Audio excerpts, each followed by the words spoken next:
We survived another month. Nice. I'm in a tough business phase right now, particularly when it comes to the law firm. We've expanded our headcount pretty significantly over the last year, really over just the last 8 months. I was solo as late as November of 2023, and about 8 months later now, we're at 12 people. So our operations have scaled in a pretty significant way, and with that has come a lot of headaches and a lot of lessons. And so far, we've been able to get to the point where we're actually making just enough to keep paying for operations without having to bring in new cash, which is a big upgrade from where we were just a few months ago, where I was putting in tens of thousands of dollars in additional investment just to keep things afloat. Right now, we are at least paying for ourselves as a law firm, which is great. In April, we were able to make a few $1,000s in net profit, so that was really awesome to see. We had not had that happen since I hired anyone to the firm. May's looking like it'll be pretty close to break even once again, and there are a lot of operational improvements we can make in the meantime. So with that in mind, we're really focusing on these next few months to be very much a season of efficiency.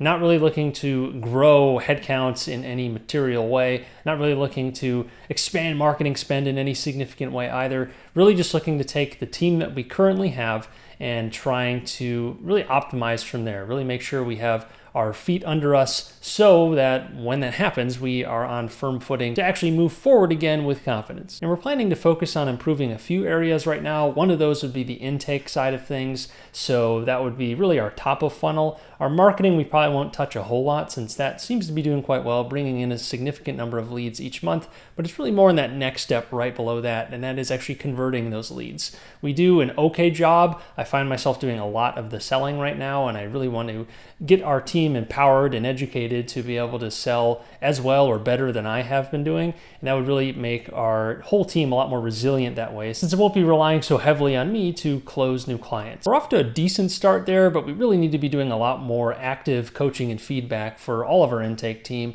especially the folks doing consultations, since those tend to be pretty difficult calls in a lot of cases where you're dealing with very different situations that might require different sorts of solutions. Part of that might be a marketing issue in that maybe we want to narrow our focus a bit on less areas so that the calls are more focused as well, so that our intake team could also be more focused on particular areas and won't have to know as many things. They can be more confident in fewer things. And the intake side of things really is our biggest source of leverage, in that if we make a 10 or 20% improvement there, which really is not that far-fetched given our lack of a lot of systems, that should cause a pretty huge improvement just across the firm, since that's pretty high up on our funnels, and a significant boost there would directly affect our top line and by extension our bottom line as well, since it shouldn't really add a whole lot of costs at the end of the day, given the capital light nature of running a law firm. As long as we have good attorneys in place with capacity, we can continue to take on new cases. And thankfully, our clients have remained happy with our services, and we continue to bring in 5-star reviews, so that's really awesome to see. Speaking of legal services, that's another area we can really improve. There are a lot of things we can create more templates for, checklists, and more automated sort of workflows, not only so we can keep track of things, but also so we can speed up our delivery of whatever services we're providing, depending on whatever area it is. Estate planning, for example, would be a very great area for us to improve on. We can create a much better library of documents that we can reuse and customize as fit for particular clients. But if we can cut down on a lot of that time used to actually deliver some of these things, not only can we do more services, but we can provide more attention on the things that really matter and not just the more mundane things that really can be automated or turned into a template. But overall, I think we have a really solid core team. We have plenty of talent on the roster to improve things, and it'll just take a little bit of time and energy and attention, but we have the ability to do that. It just might take a moment to complete. Although the process will never be over, we're always going to be trying to get better. It's just rather than trying to grow outwards, we'll try to remain more efficient and inward looking, I suppose, for now. And then we can get back to trying to grow more aggressively again once our operations are cleaned up a bit. But I think we're really trending in the correct direction, and there's a lot we've learned just over the past 7 or 8 months. Over on the steam cleaning side of things, the losses are continuing. However, they are also continuing to shrink. So the pain isn't quite as bad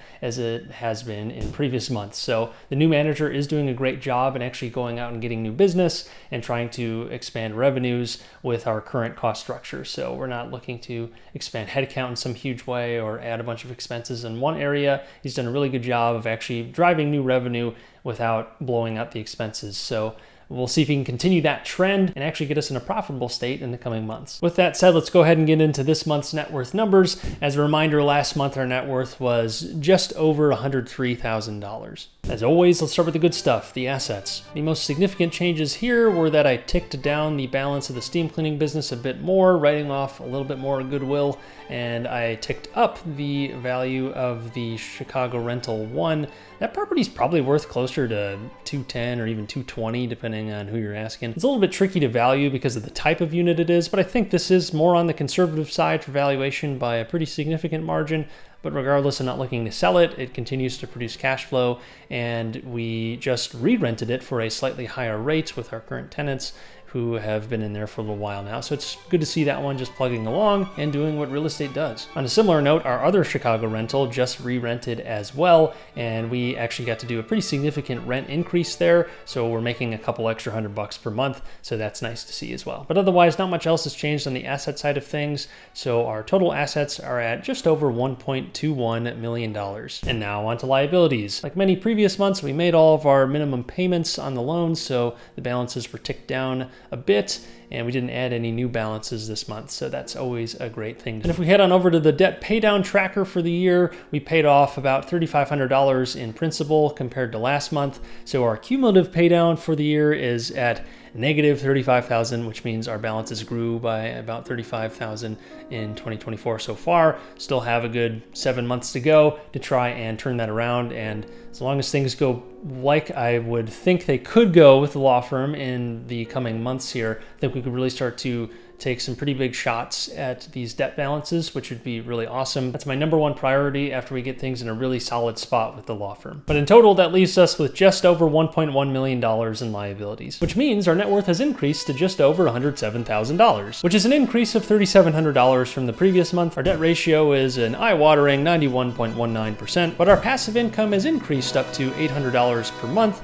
thanks to the rental increases on the Chicago properties. So overall, I'd have to say it was a pretty positive month. And even the break-even months are quite productive just because there's so much to actually get through and learn and trying to build skills in a variety of areas with the law firm, not just on the sales side, but running a team, actually motivating folks, setting up incentives, figuring out what exactly clients need as well, and improving our services there. There's just so many elements to work on, and there's never any break to it. There's always something to do. And as always, I'm looking forward to see what we can achieve in the coming months and years. These next few months, like I said, will be focused on efficiency and trying to really improve our existing operations before we try to grow them again. Thanks for everyone who's been supporting me through the journey, and if you're interested in following along, be sure to subscribe. I put out a new update every single month on the first of the month, so stay tuned for those. But otherwise, thanks for watching, and I'll see you in the next one.